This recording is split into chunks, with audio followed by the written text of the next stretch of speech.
ऋग्वेद और वैदिक इतिहास के वैदिक साहित्य के अंतर्गत ऋग्वेद और ऋग्वेद के सूक्तों का हम वर्णन हम जान रहे हैं, समझ रहे हैं।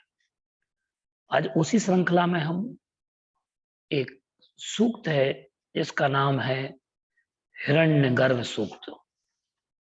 उस हिरण्यगर्भ सूक्त की ओर हम बढ़ेंगे और जानेंगे, जिसको हम प्रजापति सूक्त के नाम से भी जानते हैं। ऋग्वेद के 10वें मंडल में हिरण्यगर्भ सूक्त का एक महत्वपूर्ण स्थान है और प्रमुख दार्शनिक सूक्तों में से एक हिरण्यगर्भ सूक्त सर्वोत्तम सूक्त है। प्रजापति के पुत्र हिरण्यगर्भ ऋषि त्वष्टुप प्रजापति व देवता है। देवता जो है प्रजापति। इस हिरण्यगर्भ सूक्त में 10 मंत्र हैं और जिसमें अंतिम मंत्र को छोड़कर अवशिष्ट मंत्रों के चतुर्थ पाद में कस्मै देवाय हविषा विधेम, कस्मै देवाय हविषा विधेम, यह वाक्य प्रयुक्त होता है। और सृष्टि के प्रारंभ में केवल जल ही था, उसमें एक हिरण्यमय अंडा उत्पन्न हुआ और उस अंडे से एक पुरुष का जन्म हुआ जो हिरण्यगर्भ कहलाया। आप लोगों को ये नाम सुना सुना सा नहीं लग रहा है हिरण्यगर्भ?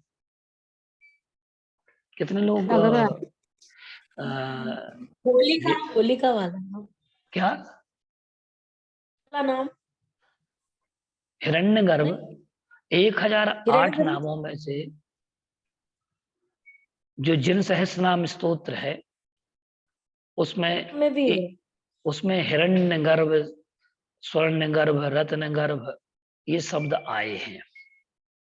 तो यहाँ हिरण्यगर्भ का अर्थ ईश्वर है और ईश्वर शब्द से लिया गया है और यानी वो गर्भ जहां हर कोई वास करता है वह ईश्वर। वेदांत और दर्शन ग्रंथों में हिरण्यगर्भ शब्द का कई बार प्रयोग किया गया। अनेक भारतीय परंपराओं की अगर हम बात कहें तो इसमें अगर हम देखें भारतीय परंपराओं में तो अलग अलग प्रकार से इसका प्रयोग किया गया। सामान्यतः हिरण्यगर्भ शब्द का प्रयोग जीवात्मा के लिए हुआ, जिसे दो अलग अलग तत्वों में हम समझ सकते हैं। इसके अलावा इसकी जो अवस्थाएं हैं, एक ब्रह्म की अव्यक्त अवस्था के लिए प्रयुक्त होता है और एक तेजस अवस्था के लिए प्रयुक्त होता है। तो ये इस प्रकार से हिरण्यगर्भ शब्द का अर्थ सोने के अंडे के भीतर रहने वाला। हिरण्य का अर्थ ही तपाया हुआ सोना है, तपाया हुआ स्वर्ण है, शुद्ध सोना। तो सोने का अंडा क्या है, सोने के अंडे के भीतर रहने वाला कौन है? तो पूर्ण शुद्ध ज्ञान की शांतावस्था ही हिरण्य सोने का अंडा है। उसके अंदर अभिमान करने वाला चैतन्य ज्ञान ही उसका गर्भ है, जिसे हिरण्यगर्भ कहते हैं।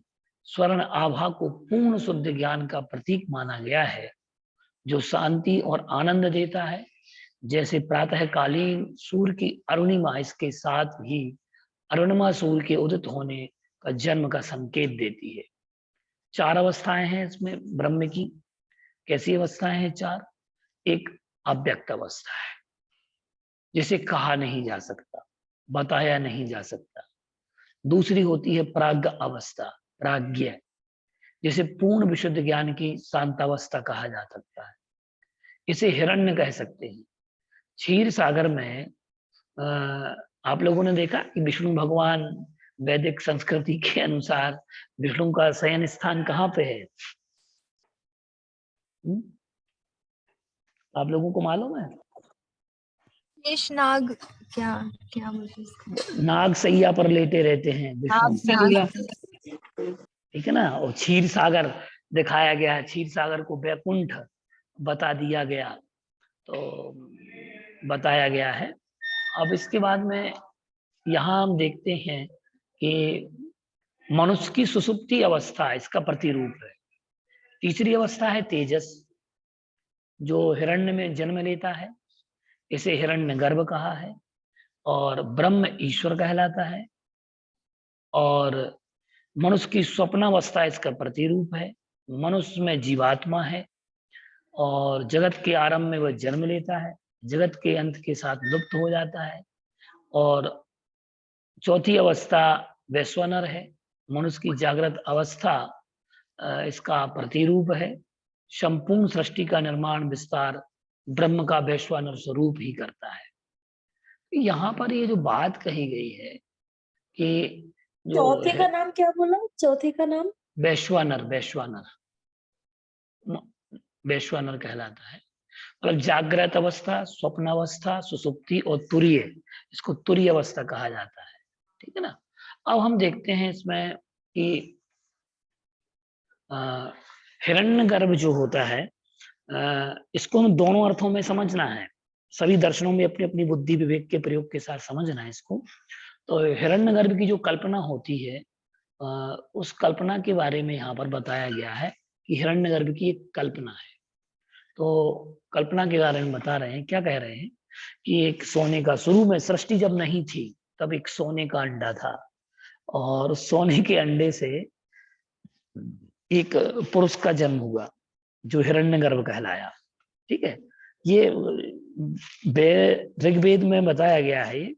ठीक है, और सारा पूरी सारी की सारी सृष्टि जलमय थी। ये तो वर्तमान विज्ञान भी मानता है कि पृथ्वी पे जितने सबसे अधिक प्रतिशत मात्रा में देखा जाए तो जल है, जलमय थी पृथ्वी, और बाद में जलमय हो जाती है, जल में लय हो जाता है, और अन्य प्रकार की वृष्टियां होती हैं, जिसमें 49 प्रकार की वृष्टियों का वर्णन मिलता है। धूल है, मिट्टी है, पत्थर है, ओले हैं, धुआं है, विष है, इन सब की वृष्टियां होती हैं सृष्टि के अंत पर। और नूतन सृष्टि के अंत में होती है अमृत की वृष्टि। तो इस प्रकार से यहाँ देखते हैं हिरण्यगर्भ कहलाया। और हिरण्यगर्भ सभी प्राणियों का स्वामी ही, पृथ्वी और द्युलोक आदि को धारण करने वाला हुआ। हिरण्यगर्भ की जो कल्पना थी, ये उदीयमान सूर्य के आधार पर की गई है। सृष्टि के आरंभ में ऐसा ही दिव्य तत्व विद्यमान था, जो बीज, गर्भ, ब्राह्मण, प्रजापति आदि नामों से युक्त है। यह वही है जिसे जल ने सर्वप्रथम धारण किया। मतलब जो बीज आया है इसका, वो सबसे पहले जल ने धारण किया। और जो पुनः बीज रूप में जगत को धारण करके ही पुनः यज्ञ में बताए अनुसार संपूर्ण जगत का उत्पादन करने वाला जल का स्वामी है, तथा वह सभी को देखता भी है। ये बात यहाँ पर कही गई है। और जो देवताओं में एकमात्र प्रधान देव है, वह हिरण्यगर्भ द्युलोक को ऊपर उठाकर, पृथ्वी को स्थिर करके, स्वर्ग को ऊपर उठाकर सूर्य को भी स्थिर करता है। आप सुन रहे हैं इस वर्णन को कितना? हाँ भैया सुन। मतलब इसमें, इस वर्णन में क्या क्या बताया जा रहा है। और पृथ्वी को भी उठा लेता है हिरण्यगर्भ जो है। तो ये कल्पनाएं आप देखिएगा। जबकि ये जो कल्पनाएं हैं, कल्पना कहें या फिर ये कहें, ये जो लोक बताया जा रहा है, वैदिक लोक का सृजक अगर कोई है तो हिरण्यगर्भ है। और ये संसार की रक्षा के लिए द्युलोक, पृथ्वी लोक हिरण्यगर्भ का मन से ध्यान करता है, तथा इस पर आधारित सूर्य उदित होता है। ऋषि कहते हैं कि हिरण्यगर्भ ने हमें पीड़ित नहीं किया, यह पृथ्वी का उत्पादक, सत्य नियम को धारण करने वाला, तथा यह आकाश को प्रसन्न करने के लिए बहुत सी जल राशि प्रदान करता है। दशम मंत्र में ऋषि कहते हैं कि हे हिरण्यगर्भ प्रजापति, आपके समान कोई भी अन्य नहीं है, जो इन सभी आपसे कामना तथा आपकी स्तुति करते हैं। आपके लिए यज्ञ वेद पर द्रव्य वेदी पर समर्पित करते हैं, हमारी सभी कामनाएं पूर्ण हो। इस प्रकार से इसमें हिरण्यगर्भ सूक्त की बात की गई। और हिरण्यगर्भ में देखें इसके जो 10 मंत्र हैं, 10 मंत्रों को हम आपको बताते हैं। हिरण्यगर्भः समवर्ताग्रे भूतस्य जातापतिरेक आसीत् शादाधार पृथ्वीं द्यामुता द्यामुते मां कस्मै देवाय हविषा विधेम। ये हविषा विधेम सब में आएगा अंतिम पाद में। इसमें कहा कि सृष्टि के आदि में था हिरण्यगर्भ ही केवल, जो सभी प्राणियों का प्रकट अधीश्वर था। वही धारण करता था पृथ्वी और अंतरिक्ष। आओ उस देवता की हम करें उपासना हवि से। हवि से हम क्या करें? उपासना करें। दूसरे ऋचा में कहा य आत्मदा बलदायस्व विश्व उपासते प्रशिशम यस्य देवाः यस्य छायामृतम यस्य मृत्यु कस्मै देवाय हविषा विधेम। यहां कहा है कि आत्मा और देह का प्रदायक जो है वो हिरण्यगर्भ है। वही जिसके अनुशासन में प्राणी और देवता सभी रहते हैं। आत्मदा बलदा यस्य विश्व उपासते प्रशिशम यस्य देवा। और वह कैसा है? तो कह रहे हैं यस्य छायामृतम यस्य मृत्यु यस्य, जो छाया है, मृत्यु और अमरता जिसकी छाया प्रतिबिंब है। हम ऐसे हिरण्यगर्भ देवता की उपासना हवन पूर्वक करते हैं, हवि पूर्वक करते हैं। ये बात इसमें कही। तृतीय ऋचा में कह देते हैं यह प्राणतो निमिषतो निमिषतो महित्वै इद्राजा जगतो बभूव यह ईशे अस्य द्विपदश्चतुष्पदः कस्मै देवाय हविषा विधेम। ये हविषा विधेम हर शब्द में आएगा। प्राणवान प्राणतो और पलकधारियों की महिमा से अपनी एक ही है राजा, जो संपूर्ण धरती का स्वामी है, इंद्राजा, जो द्विपद और चतुष्पद जीवों का राजा है, स्वामी है, ईश्वर है। हम उस हिरण्यगर्भ देवता की हवि के द्वारा उपासना करते हैं। चौथे में कह दिया गया, चौथे ऋचा में कहते हैं यस्ये मे हिमवन्तो महित्वा यस्य समुद्रम रसया सहाहु यस्येमा प्रदिशो यस्य बाहु कस्मै देवाय हविषा विधेम। अब हिरण्यगर्भ सूक्त में यहां कह रहे हैं कि जो हिम से आच्छादित पर्वत है, ये महिमा बता रहा है, और जिससे नदियों की, सागर की जो यश श्लाघा है, जिसकी भुजाएं जैसी हैं दिशाएं शोभित, अर्थात जो जिसकी जो भुजाएं हैं वो दिशाओं का रूप ले लिया, जिसने जिस हिमालय के समान उस शरीर ने, उसके आकार ने हिमालय का रूप लिया, और उसकी यश गाथा बह रही है नदियों के रूप में। पर्वतों से निकलती हुई यश और गाथा नदी और सागर बन गए। ऐसे प्रजापति हिरण्यगर्भ की में आओ हम उपासना हवन के द्वारा, हवि के द्वारा करते हैं। ऐसी बात यहाँ पर कही गई। इसके बाद 5वें नंबर की ऋचा में कह रहे हैं मंत्र दृष्टा ऋषि कि येन्द्योरुग्रह पृथ्वी चादुरः एनक्ष्वः स्तभितं एननाकः योऽन्तरिक्षे रजसो विमानः कस्मै देवाय हविषा विधेम। ये बात यहाँ कही है कि जो गतिमान है अंतरिक्ष, जिसमें धरती भी संधारित है, आदित्य और देवलोक जिसमें है, जिसका स्तंभन अर्थात रोक करके रखा है, अंतरिक्ष में जल की जो संरचना करता है, ऐसे प्रजापति हिरण्यगर्भ की, देवता की हम हवन के द्वारा, हवि के द्वारा उपासना करते हैं। छठवें सूक्त में, छठवें ऋचा में लिखते हैं, यम क्रंदसी अवशाहतस्तभाने अभ्यैक्षेतां मनसा रेजमाने यत्रादिः सूर्य उदतो विभाति कस्मै देवाय हविषा विधेम। इस पद में, इस ऋचा में मंत्र दृष्टा ऋषि कह रहे हैं कि सबकी संरक्षा करने में खड़े आलोकित द्यावा पृथ्वी अंतःकरण में जिसके निहित हैं, निहारा करते हैं जिसको, जिससे उदित होकर सूरज सुशोभित होता है। आओ हम उस ऐसे प्रजापति देवता की हवन हवि के द्वारा हम उसकी आराधना करते हैं, उपासना करते हैं, जो रक्षा कर रहा है पृथ्वी की और सूर्य को सुशोभित कर रहा है, उदित कर रहा है, और जिसके अंतःकरण में निरंतर वह भाव रहता है संरक्षा करने का सृष्टि की। तो ऐसा जो प्रजापति है उसकी हम आराधना करते हैं।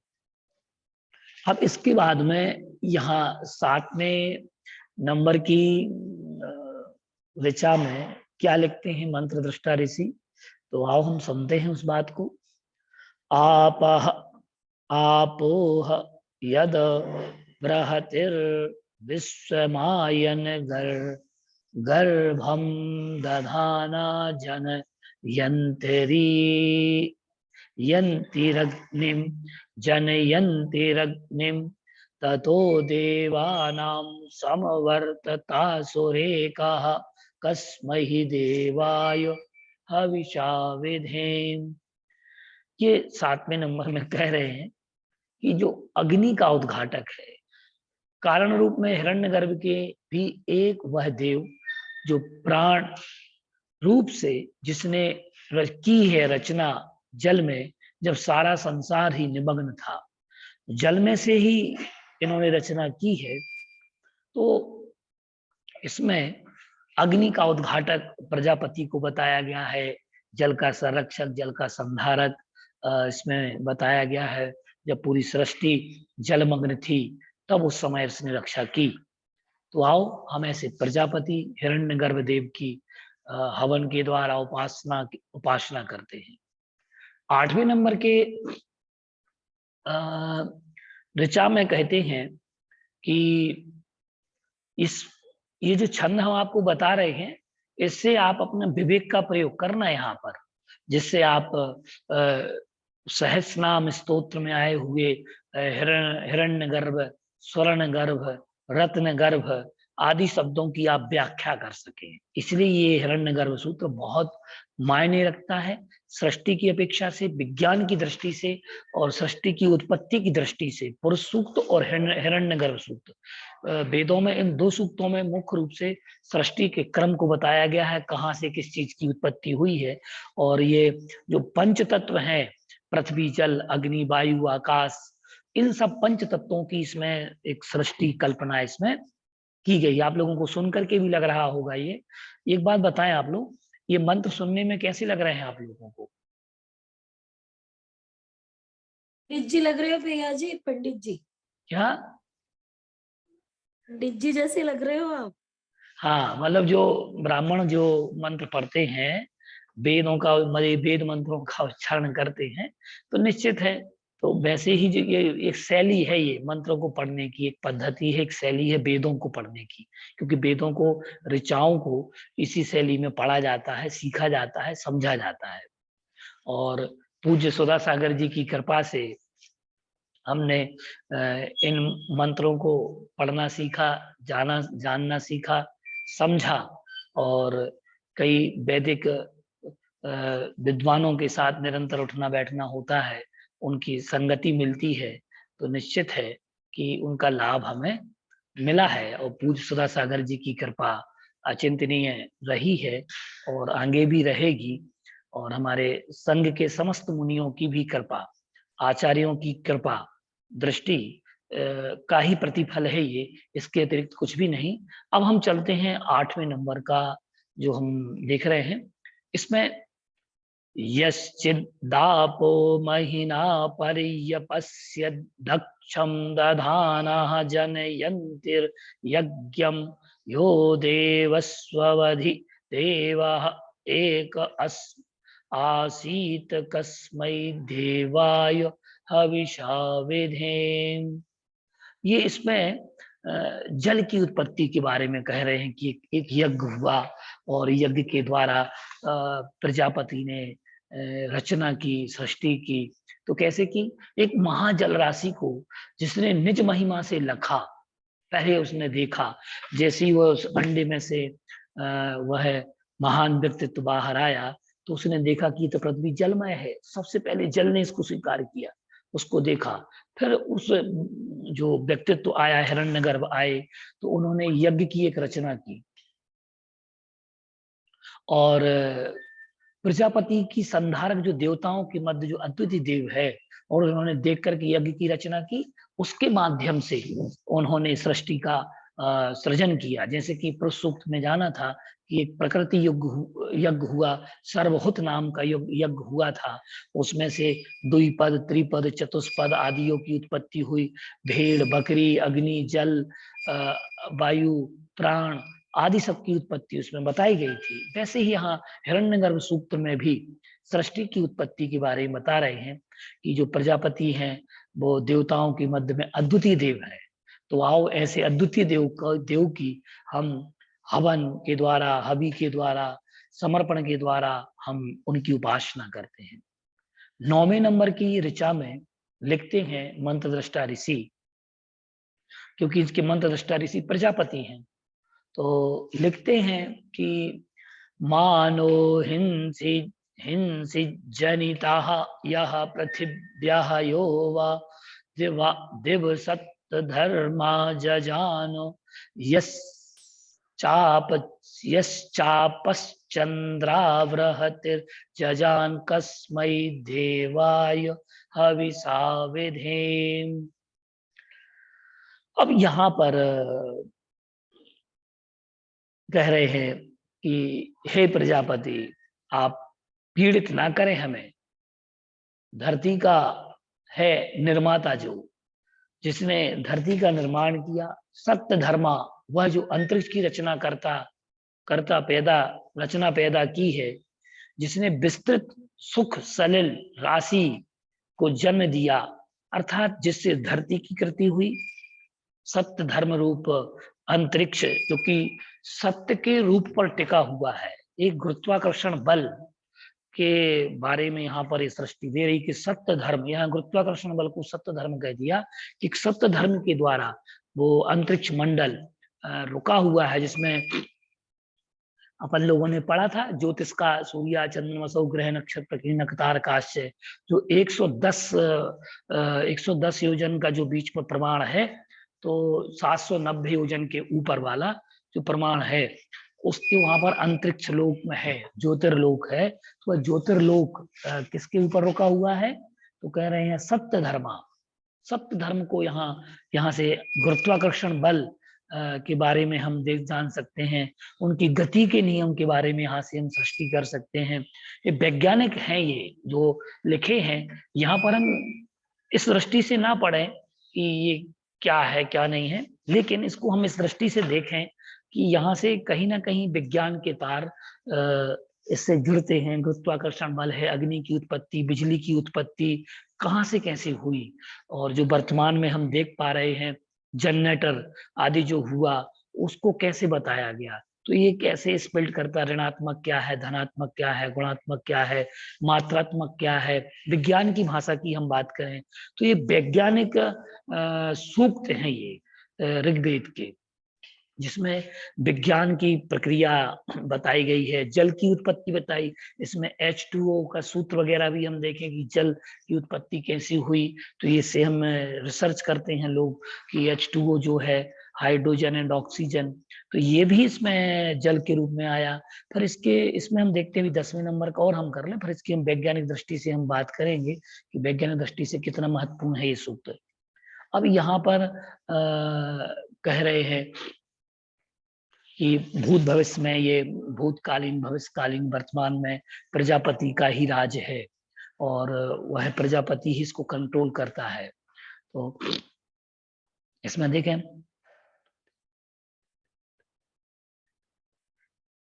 प्रजापतेना त्वदेतान्यन्यो विश्वः जातानि परिता बभूव यत् कामास्ते जुहुमस्तन्नुः तन्नो अस्तु वयं सरयाम पतयोरयीणाम।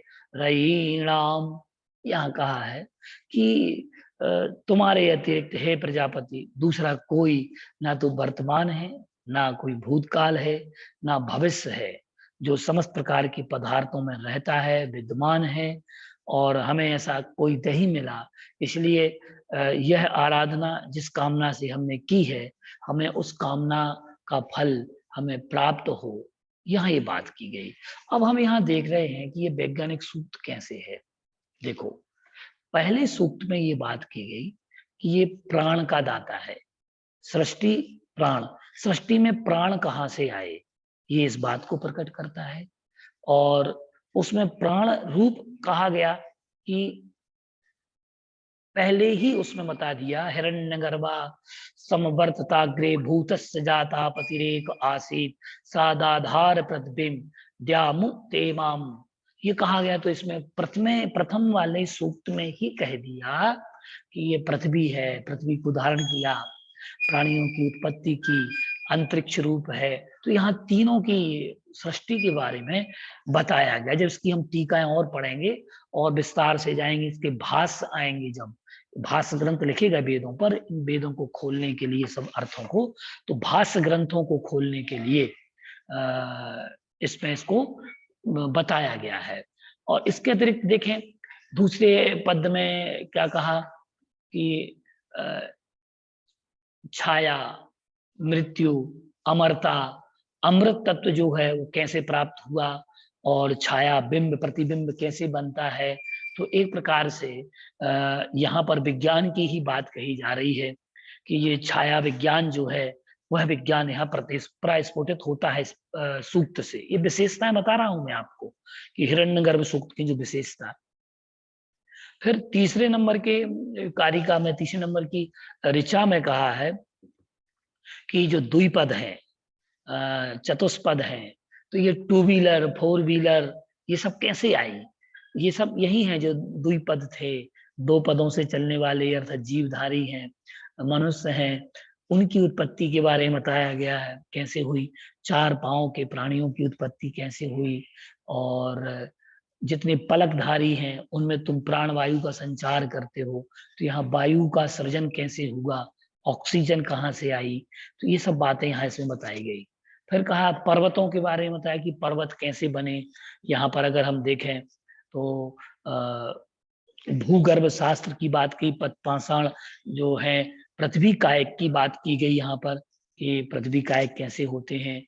कुल मिलाकर के जो पंच अस्तिका है, पृथ्वी, जल, अग्नि, वायु, पृथ्वी, तेजो, वायु, वनस्पति, स्थावरा, तरस स्थावर, और इसमें पर्वत हैं, पाषाण है, एक इंद्रिय जीव से लेकर के यहाँ पंच इंद्रियों तक की कल्पना की है। और पंच इंद्रियों के अतिरिक्त जो पुद्गल द्रव्य है, तो उस पुद्गल द्रव्य के रूप में हम देखें, चाहे ग्रह हो, नक्षत्र हो, तारे हो, प्रकीर्णक हो, तो ये सब गंगाएं हो, आकाश गंगाएं हो, निहारिकाएं हो, इन सब का वर्णन इसमें किया गया है। अब पर्वत कहा है हिम आच्छादित, हिम, यहाँ हिम शब्द से ये लगा कि बर्फ कैसे बनता है। तो बर्फ बनाने की विधि, पद्धति, किस प्रकार से सृष्टि में बर्फ जम जाया करता था, ओला कैसे होता था, पाला कैसे होता था, ज्वार भाटा इत्यादि का भी यहाँ निर्देश मात्र में बीज रूप में यहाँ पर कथन किया गया है, जिसका विस्तार भाष्य ग्रंथों में आपको मिलेगा। और फिर कहा कि दिशाओं का वर्णन, तो यहाँ एक प्रकार से वास्तु का वर्णन भी यहाँ पर मिल रहा है। दिशाएं कौन कौन सी हैं, और सारी दिशाओं का अधिष्ठाता यही हिरण्यगर्भ है, यही प्रजापति है। यहाँ ये बात यहाँ पर कही गई है, किन दिशाओं के फल कौन कौन से हैं और दिशाओं का प्रभाव क्या है, ये इस चतुर्थ ऋचा से प्राप्त होता है ज्ञान। फिर इसके बाद पांचवा जो आता है, 5वें नंबर की ऋचा में कहा कि गति, गतिमान, अंतरिक्ष, ग्रहों की गति, आदित्य, देवलोक, स्वर्ग और उनके स्तंभन कब कहाँ रुकेगा, अंतरिक्ष में। और अंतरिक्ष में जो जल है वहां की भी बात की गई है, केवल पृथ्वी वाले जल की बात नहीं की गई यहाँ पर। अंतरिक्ष में भी तो वहां निर्मित होता होगा, जो आकाश में कैसे मेघ, वृष्टि विज्ञान की बात यहाँ पर की गई है हिरण्यगर्भ सूक्त के माध्यम से, कि इसमें किस प्रकार से वृष्टि का विज्ञान छुपा है, निहित है, कैसे बादल बनते हैं, कैसे मेघ बनते हैं, मेघ का गर्भ कैसे मेघ कैसे गर्भ धारण करते हैं। तो ये विषय वस्तु हिरण्यगर्भ सूक्त में बड़ी ही वैज्ञानिक पद्धति से समझाई गई है, बीज रूप में है ये, और उसका विस्तार हम अन्य ग्रंथों से प्राप्त कर सकते हैं। फिर यहाँ पर कह दिया गया, यहाँ सूर्य की उत्पत्ति भी कह दी कि सूर्य कैसे उत्पन्न हुआ। आज चीन शायद एक कृत्रिम सूर्य बनाने लग गया है।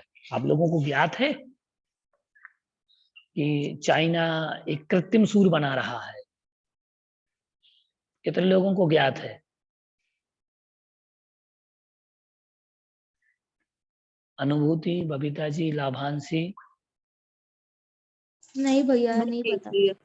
चाइना सूर्य बनाने लग गया है, कृत्रिम सूर्य, ठीक है ना। तो कृत्रिम सूर्य की रचना भी होने लग गई है आजकल। तो ये कहीं ना कहीं सूर्य बनाने की, सूर्य किस प्रकार से उत्पन्न हुआ, सूर्य में कौन कौन से तत्व पाए जाते हैं, कितनी मात्रा में ताप होता है, उसका तापमान आदि का ज्ञान भी यहाँ पर इसमें उसके बीज रूप में प्राप्त हो रहे हैं। इसके बाद में इस सूक्त में अग्नि की बात की गई है कि अग्नि कैसे उत्पन्न हुई, पृथ्वी पर अग्नि कैसे आई, ताप कैसे आया, अग्नि की खोज कैसे हुई, और फिर प्राणों का संचार कैसे हुआ, और इसके अतिरिक्त श्वास, उच्छ्वास आदि का ज्ञान भी इसमें दिया गया है। और 8वें नंबर की ऋचा है, तो उसमें कह रहे हैं कि जो महासमुद्र हैं, द्वीप हैं, तो भूगर्भ शास्त्र से संबंधित जो पृथ्वी के अंदर जल महाजल राशि है, उस जल राशि के विषय में भी यहाँ संकेत किया गया है। यज्ञ के बारे में उल्लेख किया गया कि अगर जब कहीं आप लोगों ने देखा होगा सूखा इत्यादि पड़ने लग जाता है, लोग मंत्रों की आराधना करते हैं। और निश्चित है, जैसे कि आपने देखा कि एक इंद्रध्वज नाम का विधान होता है, इंद्रध्वज यज्ञ होता है। कौन सा यज्ञ होता है? इंद्रध्वज। नाम सुना आप लोगों ने इंद्रध्वज? जी भैया, सुना है। हाँ, तो इंद्रध्वज यज्ञ करने से, विधान करने से, अनुष्ठान करने से भी पृथ्वी पर जल की वृष्टि होने लग जाती है। तो ये मंत्रों के ही तो प्रभाव हैं। अब इसके बाद में यहाँ कह दिया कि जो सलिल है, सुख सलिल, क्योंकि जल की भी अलग अलग क्वालिटीज होती हैं। और कहा भी गया है 4 कोस पर पानी बदले, नहीं, 4 कोस पर पानी बदले 8 कोस पर वाणी, ऐसा कुछ ने पढ़ा है। या 4 कोस या 8 कोस का वाणी और पानी का अंतर है, कि हर 4 कोस पर पानी का स्वाद बदल जाता है। तो ये अलग अलग प्रकार की जो जल की जातियां हैं, जल के स्वभाव है, वहां उसका भी संकेत यहाँ पर मिलता है। और 10वें सूक्त में तो बता ही दिया गया 10वें नंबर में कि ये जो हिरण्यगर्भ है, ये भूत, भावी और वर्तमान तीनों पर्यायों में रहते हैं, पदार्थों को जानते हैं, या यूं कहे भूत, भावी, वर्तमान स्वरूप आपका है, आपकी ही देन है। तो इस प्रकार से हमने इसमें जाना कि हिरण्यगर्भ जो सूक्त है वह सूक्त ऋग्वेद का है, और ऋग्वेद के 10वें मंडल का है। इसमें 10 मंत्र हैं, ऋग्वेद के 10वें मंडल में महत्वपूर्ण स्थान रखता है। एक दार्शनिक वैज्ञानिक सूक्त है। प्रजापति के पुत्र हिरण्यगर्भ ऋषि इस और त्रिष्टुप छंद प्रजापति और देवता, और इस हिरण्यगर्भ सूक्त में 10 मंत्र हैं। अंतिम मंत्र को छोड़कर सभी मंत्रों में कस्मई देवाय हविषा विधेम, यह वाक्य आप लोगों ने सुना कि मैं ऐसे प्रजापति की हवन के द्वारा आराधना करता हूँ। सृष्टि के प्रारंभ में केवल जल है और हिरण्यमय एक अंडा उत्पन्न हुआ और अंडे से एक पुरुष का जन्म हुआ जो हिरण्यगर्भ कहलाया। हिरण्यगर्भ सभी प्राणियों का ही स्वामी था और पृथ्वी दूलोक आदि को धारण करने वाला था। सूर्य हिरण्यगर्भ की कल्पना उदीयमान सूर्य के आधार पर की गई है। सृष्टि के आरंभ में ये तत्व विद्यमान था जिसमें बीज रूप में गर्भ, ब्रह्मांड, प्रजापति आदि नामों से इसका उल्लेख हुआ और जिसने सारी पृथ्वी को संधारित किया। सूर्य, ग्रह, नक्षत्र, तारे, प्रकीर्णक, भूत, भविष्य, वर्तमान आदि सबका इसमें